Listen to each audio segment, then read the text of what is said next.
nós temos de forma bem esclarecedora o artigo 1013, parágrafo 1º, explicando como é que se opera esse efeito translativo, também conhecido como devolutivo vertical, né? O 1013, ele vai definir que é possível que dentro do que foi impugnado, olha o extensivo aí, dentro do que foi impugnado, é possível o tribunal, então, analisar todas as questões discutidas no processo. Tá? Então, o parágrafo 1º do 1013, ele é bem esclarecedor no aspecto do efeito translativo. Ele vem explicar que todas as questões suscitadas e discutidas, desde que relacionadas à matéria impugnada, podem ser apreciadas pelo tribunal. O 1034 também, ele vem explicando que aquilo que não foi objeto do recurso, não foi objeto do efeito devolutivo, não foi autorizado, devolvido para o tribunal, vai transitar em julgado. Mas dentro do que foi devolvido, o tribunal, então, estará autorizado a fazer toda uma varredura, a fazer uma análise do seu aspecto vertical, ou seja, naquilo que envolve a profundidade do que foi devolvido. Sabe a espiral do seu caderno? Ela cria esse movimento, né? A espiral do caderno, ela tem esse movimento. Então, isso é profundidade. Dentro do que foi devolvido, o tribunal pode fazer uma análise profunda. O tribunal pode verificar questões que o juiz deveria ter feito de ofício e não fez. Podem verificar questões que envolvem matéria de ordem pública. Questões, senhores, que envolvem um menor sendo demandado sem estar assistido, nulidades, vícios insanáveis no processo. Vícios que maculam, que prejudicam o processo, de modo que nada do que foi feito posteriormente pode ser aproveitado, pode ser convalidado.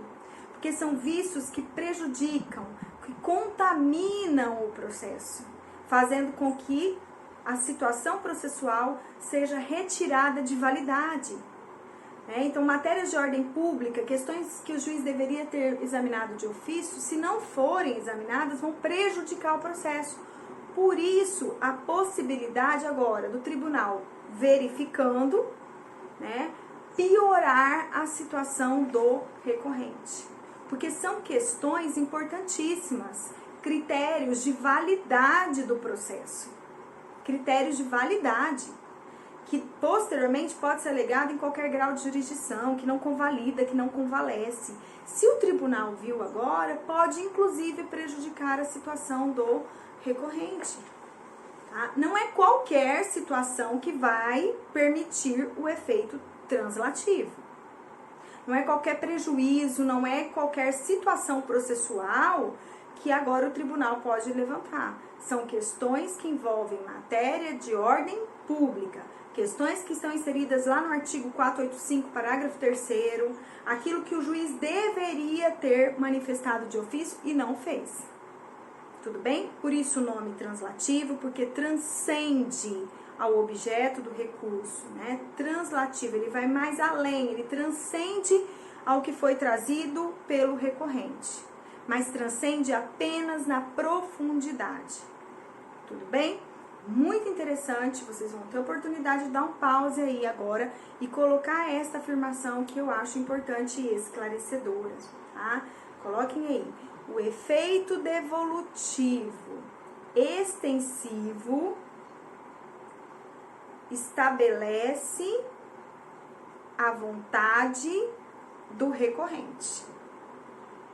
Estabelece a vontade do recorrente. Mas não pode estabelecer a profundidade daquilo que será examinado pelo tribunal.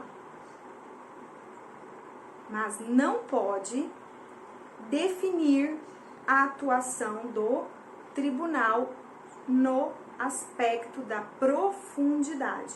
Então, se o tribunal encontrar vícios, anomalias que maculam, que retiram a validade do processo, o tribunal, então, está autorizado, 1013, parágrafo 1º, o tribunal está autorizado a manifestar-se, podendo, inclusive, piorar a situação do recorrente. Tudo bem? Tranquilos por aqui? Bom, o que tinha de mais difícil sobre efeitos já foi visto, tá? O que tinha de mais complexo já foi analisado. Eu não subestimo a capacidade de vocês e ensinei o efeito devolutivo em toda a sua profundidade, certo? Então, o que tem sobre o conteúdo foi aqui gravado. Fiquem à vontade para tirarem dúvidas, de fato não é algo tão simples, mas foi a complexidade de efeitos. Os próximos efeitos aqui estudados são bem tranquilos, né? Lembrando que nós já estudamos o efeito impeditivo, o efeito suspensivo, e o efeito substitutivo, né? Agora, o devolutivo e vamos adiante para o efeito regressivo. Efeito regressivo. Olha, bem simples esse efeito. Ele acomete uma parcela dos recursos, não são todos os recursos que possuem o efeito regressivo, mas a proposta do efeito regressivo, ela parece bem interessante. Ela é interessante na medida em que ela aplica a eficácia, a celeridade e a economia dos atos processuais. Então, eu acho bem interessante a proposta, qual é a intenção do efeito regressivo. Senhores, na proporção do que o efeito regressivo estabelece, ele autoriza um efeito de retratação. Ele provoca uma retratação daquele que produziu a decisão. Então, olha que interessante. Eu entro com recurso e permito que o próprio prolator da decisão, ou juiz de primeiro grau, ou desembargador, né, ele possa analisar a sua própria decisão e, se for o caso, se retratar. É bem interessante.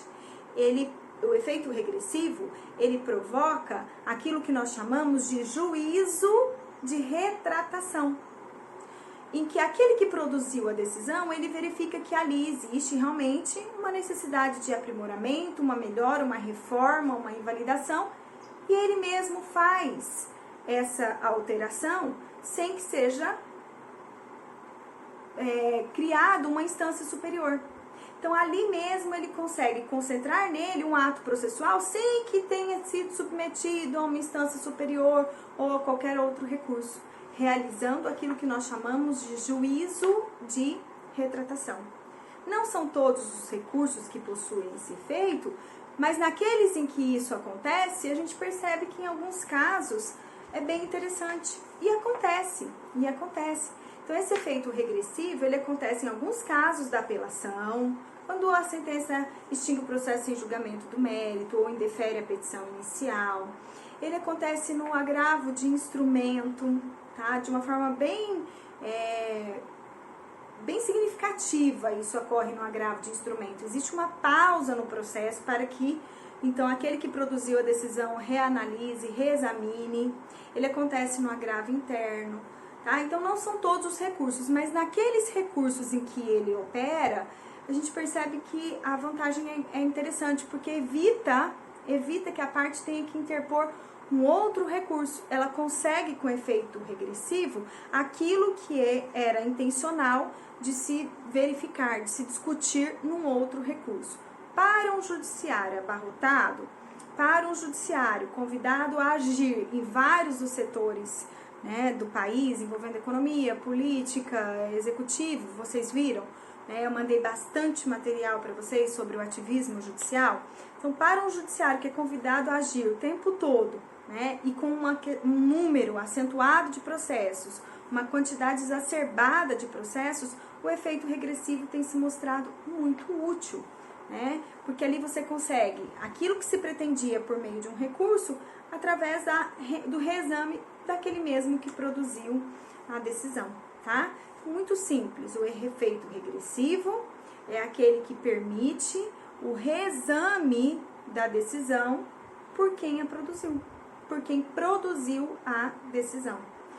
E o efeito regressivo, ele provoca o juízo de retratação, né?